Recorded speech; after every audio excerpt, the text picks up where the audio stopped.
అందరికీ నమస్కారం. మీరు వినబోతున్న కథ సమీక్ష 14వ భాగం. మైథిలి సమీక్షని తీసుకుని తమ హోటల్ గదికి వెళ్తూ ఉండగా రేవంత్ ఫోన్ చేయటంతో సమీక్ష వచ్చిందని చెప్పగానే, అయితే మేము పార్కింగ్ దగ్గరకు వస్తాము, మీరు అక్కడికి వచ్చేయండి అని చెప్పి ఫోన్ పెట్టేసి రేవంత్, విశాల్ కార్ పార్కింగ్ దగ్గరికి బయలుదేరారు. ఆ ఇద్దరు వచ్చేలోపు మైథిలి సమీక్షని టిఫిన్ తినటానికి తీసుకెళ్ళింది. డ్రైవింగ్ రేవంత్ చేస్తాననటంతో విశాల్ కారులో పక్క సీట్లో కూర్చున్నాడు. కారు డోర్ దగ్గర నిల్చొని ఆ ఇద్దరి కోసం ఎదురు చూస్తూ ఉన్నాడు రేవంత్.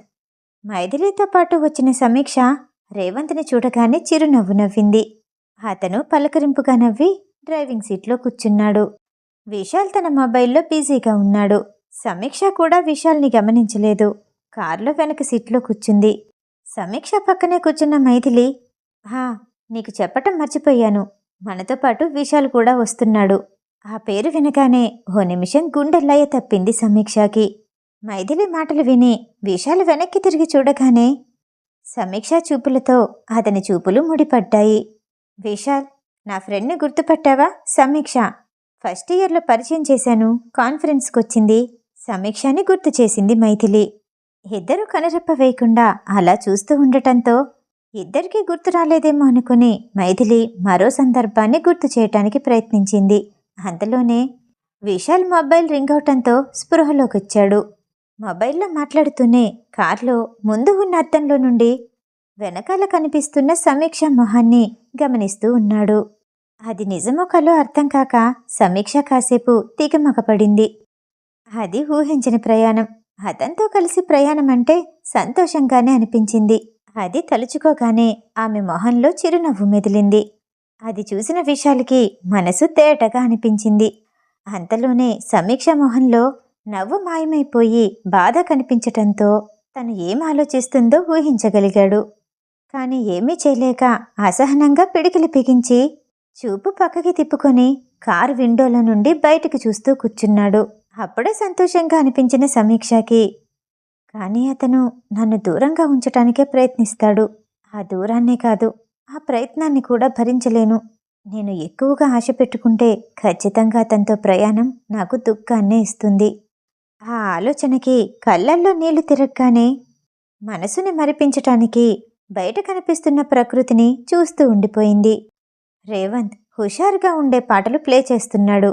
అంతసేపు మాట్లాడుతూనే ఉన్న మైథిలి ఆ పాటల్ని ఎంజాయ్ చేస్తూ మధ్య మధ్యలో సమీక్షకి కాలేజ్ రోజుల్ని గుర్తు చేస్తోంది.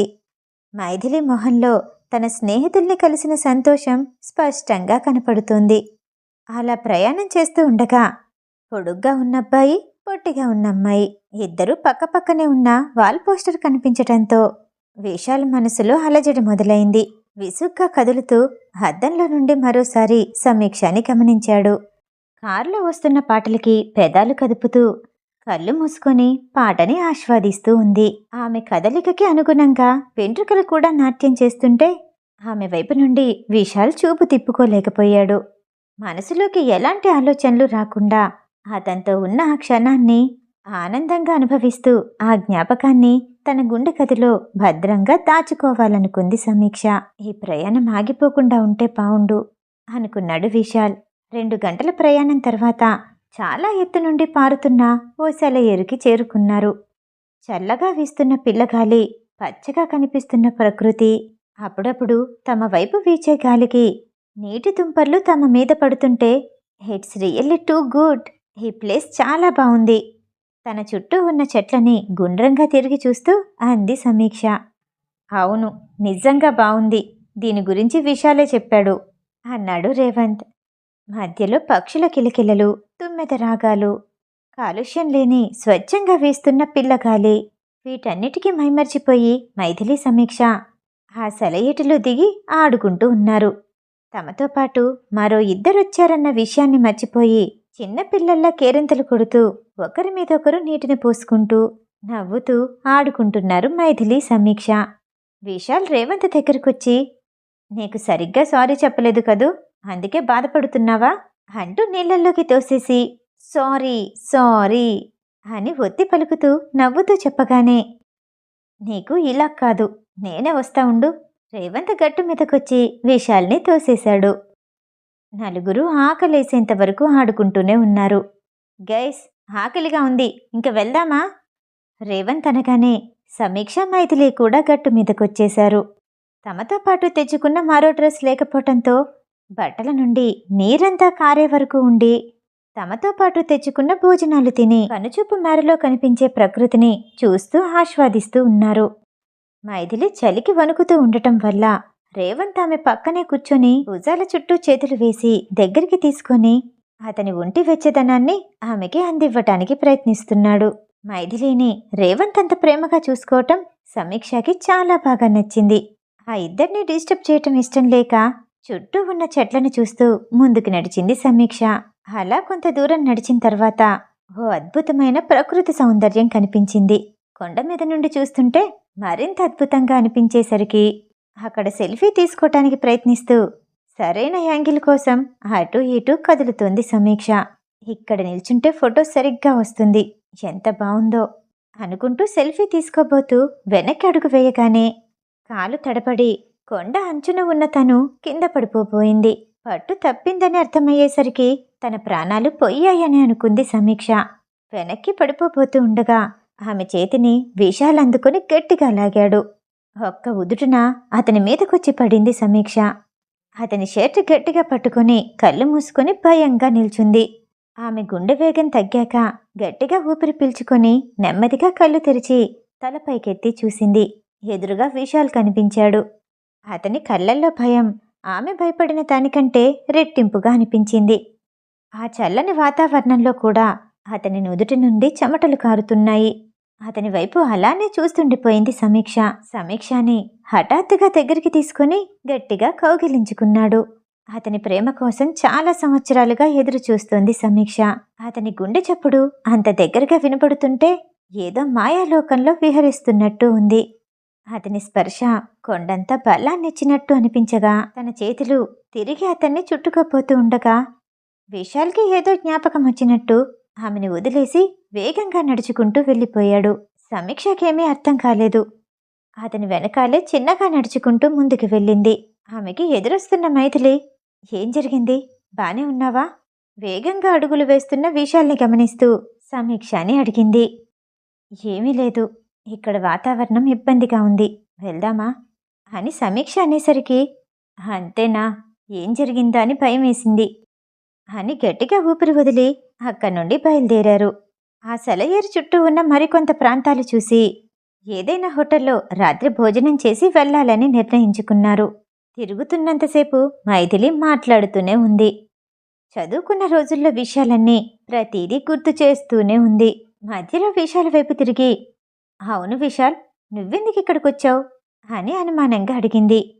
మా డాడ్ బిజినెస్ని నాకు అప్పగించారు, ఇక్కడ మెయిన్ బ్రాంచ్ ఉంది, అందుకే వచ్చాను అని విశాల్ చెప్పటంతో, అయితే నువ్వు బిజినెస్ మ్యాన్ అయ్యావన్నమాట, కంగ్రాచులేషన్స్ మై డియర్ అని నవ్వుతూ అన్నాడు రేవంత్.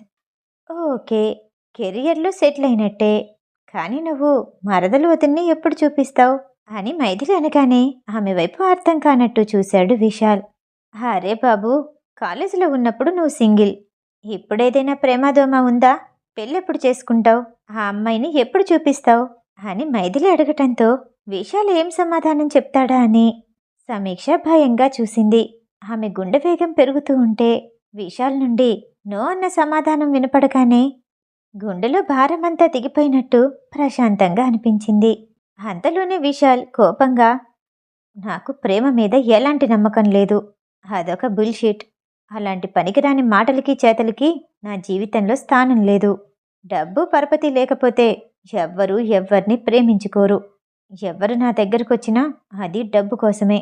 విశాల్ ఉద్రేకంగా అనేసరికి అంత కోపంగా ఎప్పుడూ చూడని మైథిలి అతని నోట్ల నుండి వచ్చిన మాటలు విని షాక్ అయింది. ఇన్నాళ్ళు తెలియలేదు ప్రేమ గురించి ఇలాంటి ఒపీనియన్ ఉందా.